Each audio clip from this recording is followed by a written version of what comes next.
নমস্কার প্রিয় দর্শক বন্ধুরা, হরে কৃষ্ণ ইউটিউব চ্যানেলে আপনাদের আবারও একবার জানাই সুস্বাগতম। শাস্ত্রে ব্রহ্ম মুহূর্তের বিশেষ গুরুত্ব রয়েছে। ব্রহ্ম মুহূর্ত একটি অত্যন্ত শুভ সময় হিসাবে বিবেচিত হয়। এই সময় বেশ কিছু কাজ করা একেবারেই নিষিদ্ধ, আবার বেশ কিছু কাজ করা শুভ বলে মনে করা হয়।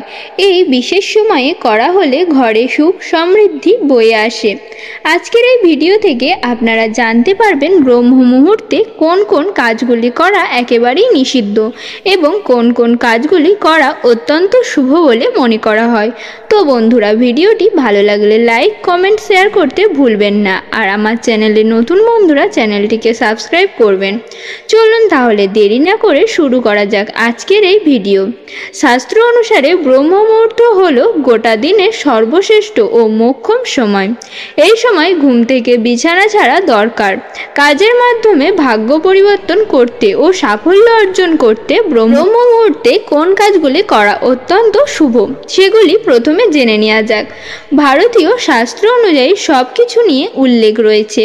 সময়কাল, বর্ণ, ধর্ম থেকে শুরু করে দৈনন্দিন কাজ নিয়ে উল্লেখ রয়েছে। তাই যে কাজই করতে চান না কেন, সবেতেই রয়েছে কোনো না কোনো কিছুর কারণ। হিন্দু শাস্ত্র অনুযায়ী শুভ কাজ কিছু করতে হলে একটি নির্দিষ্ট সময়ের প্রয়োজন। কোনো কাজ সম্পূর্ণ করতেও সফলতা অর্জনের জন্য কঠোর পরিশ্রম ও উন্নত পরিকল্পনাও দরকার পড়ে।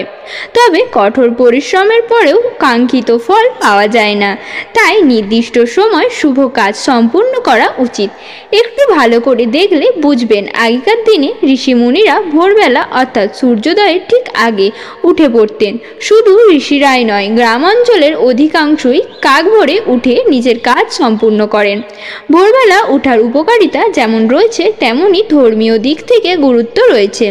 শাস্ত্র অনুসারে ব্রহ্ম মুহূর্ত হল গোটা দিনের সর্বশ্রেষ্ঠ ও মোক্ষম সময়। সনাতন ধর্মে ব্রহ্ম মুহূর্ত থেকে অত্যন্ত বিশেষ বলে মনে করা হয়। এই সময় ঘুম থেকে উঠে যে কোনো কাজ করা খুবই শুভ বলে মনে করা হয়।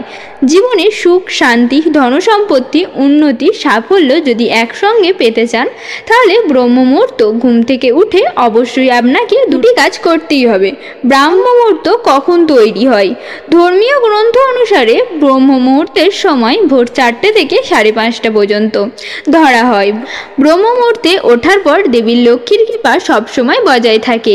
এছাড়াও ভাগ্যের সব দরজা এক এক করে খুলে যেতে শুরু করে। ব্রহ্ম মুহূর্তে ঘুম থেকে উঠে ওই ব্যবস্থা অবশ্যই করুন। শাস্ত্র অনুসারে যে ব্যক্তি ব্রহ্ম মুহূর্তে বিছানা ছেড়ে জেগে ওঠে, তিনি সর্বদা সব ক্ষেত্রেই সফল হয়।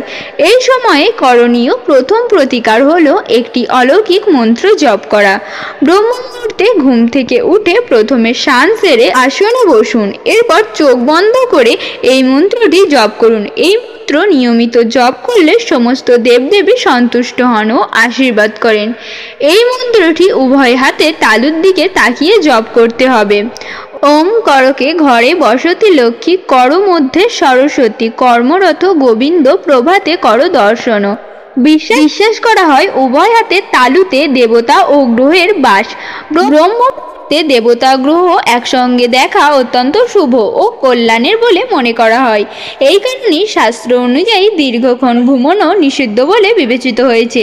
শাস্ত্রে বলা হয়েছে যে ব্রহ্ম মুহূর্তে উঠলে সৌন্দর্য, শক্তি, জ্ঞান, ইতিবাচক শক্তি, চেতনা, বুদ্ধিমত্তা এবং সুস্বাস্থ্য লাভ হয়। এই সময় যদি কেউ ঘুম থেকে উঠে স্নান করে এবং পূজা করে, তাহলে প্রার্থনা সরাসরি ঈশ্বরের কাছে পৌঁছে যায়। এই সময়ে পুজো করলে শুভ ফল পাওয়া যায়। এই সময়ে যারা পুজো, ধ্যান এবং পড়াশোনা করেন তারা অনেক উপকার পান। আসলে ব্রহ্মা হলেন ত্রিভুবনের পিতা। সূর্যোদয়ের আগে দুটি মুহূর্তই রয়েছে, যার মধ্যে প্রথমটিকে ব্রহ্ম মুহূর্ত বলা হয়, যা ব্রহ্মার সময়কাল হিসাবে বিবেচিত হয়। মানব প্রজন্মের সঙ্গে ব্রহ্মাণ্ড সৃজনশীল সম্ভাবনার মিল রেখে ব্রহ্ম মুহূর্ত অর্থ সৃষ্টিকাল পদ্ধতিকে ব্রহ্মার আবির্ভাব ঘটেছে। পদ্ম নিজেই এমন একটি ফুল যা উপাসনার কাজে লাগে। এটি কাদা, পাক এবং ময়লার উপরে হয়, কিন্তু এটি বিশুদ্ধ এবং দূষণমুক্ত থাকে। ব্রহ্ম মুহূর্তে আপনারা একটি মন্ত্র জপ করতে পারেন, যা করলে আপনার আর্থিক উন্নতি হবে। মন্ত্রটি হলো ব্রহ্মা মুরারি, ত্রিপুরান্তি কারি, ভানুশশী, ভূমি সুত বুদ্ধি, গুরু শুক্র শনি রাহু কেতু উৎসবে, গ্রহ শান্তি কর ভবন্ত। এই মন্ত্র জপ করলে দেবীর আশীর্বাদ লাভ করতে পারবেন। এছাড়াও সমস্ত ধরনের নেতিবাচক শক্তি ধ্বংস হয়ে যেতে বাধ্য।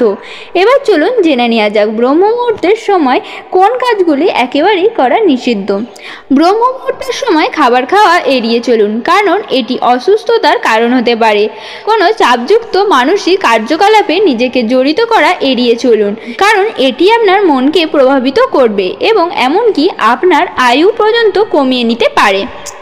এছাড়াও সঞ্চিত মহাজাগতিক শক্তি সঞ্চয় করতে এবং আরও উৎপাদনশীল হতে ব্রহ্ম মুহূর্তের পরে ঘুমানো এড়িয়ে চলুন। এই সময়ে অপরের অনিষ্ট চিন্তা করা, নেতিবাচক চিন্তা করা, অতিরিক্ত চিন্তা করা, দেরিতে ঘুম থেকে ওঠা এবং রাতে ভারী খাবার খাওয়া একেবারেই উচিত নয়। কিন্তু এই সময় কেন ঝাড়ু বা ঝাড় দেওয়া নিষিদ্ধ সেটাও জেনে নিন। শাস্ত্র অনুযায়ী ব্রহ্ম মুহূর্তে ঝাড়ু দেওয়া একেবারেই শুভ নয়। ব্রহ্ম মুহূর্ত হলো সেই সময় যখন ঘরে ইতিবাচক শক্তি প্রবেশ করে। যদি ঘর থেকে আবর্জনা তুলতে ঝাড়ু ব্যবহার করেন তাহলে ঘরে ইতিবাচক শক্তি নেতিবাচকতায় রূপান্তরিত হতে পারে। ব্রহ্ম মুহূর্তে ঝাড়ু দিয়ে ঘর পরিষ্কার করলেও মনে রাখবেন ঘরের আবর্জনা যেন বাইরে না যায়, তাহলে জীবনে আসতে পারে অলক্ষণে সব ঘটনা, তাতে আপনার সংসার ছাড়খাড় হয়ে যেতে পারে। শাস্ত্র অনুসারে ব্রহ্ম মুহূর্তকে দেবতাদের সময় বলে মনে করা হয়। এই পবিত্র সময়ে কোনো ব্যক্তি যদি জেগে ওঠেন তাহলে তিনি নীরব থাকেন বলে বিশ্বাস করা হয়। এই সময় ঘুম থেকে উঠলে শারীরিক ও মানসিক ও আধ্যাত্মিক স্বাস্থ্য বজায় থাকে। বিশ্বাস অনুসারে এই শুদ্ধ সময় বাড়িতে ঝাড়ু ব্যবহার করা হলে দেবী লক্ষ্মীও ঘরে প্রবেশ করেন না, বাড়িতে নেতিবাচক শক্তি বাসা বাঁধতে পারে। তাতে হিন্দু ধর্মীয় শাস্ত্রে ব্রহ্ম মুহূর্ত বেশ কিছু কাজ করলে আত্মা শান্তি ও ইতিবাচক শক্তির বিকাশ ঘটে। ব্রহ্ম মুহূর্ত আসলে শরীর ও মনকে শুদ্ধ করে ও ইতিবাচক শক্তি বৃদ্ধি করে। এই সময়ে কিছু কাজ করলে উপকার পেতে পারেন, যেমন ধ্যান, উপাসনা ও ব্যায়াম। ব্রহ্ম মুহূর্তে এই কাজগুলি করলে শক্তি ও মানসিক স্বাস্থ্য বজায় থাকে। এছাড়াও ব্রহ্ম মুহূর্তে শুভ কাজ করতে পারেন। তো বন্ধুরা, কেমন লাগলো আজকের এই বিশেষ ভিডিওটি? যদি আপনাদের ভালো লেগে থাকে তাহলে ভিডিওটিতে একটি লাইক দিয়ে কমেন্টে জয় শ্রীকৃষ্ণ লিখে যাবেন। হরে কৃষ্ণ।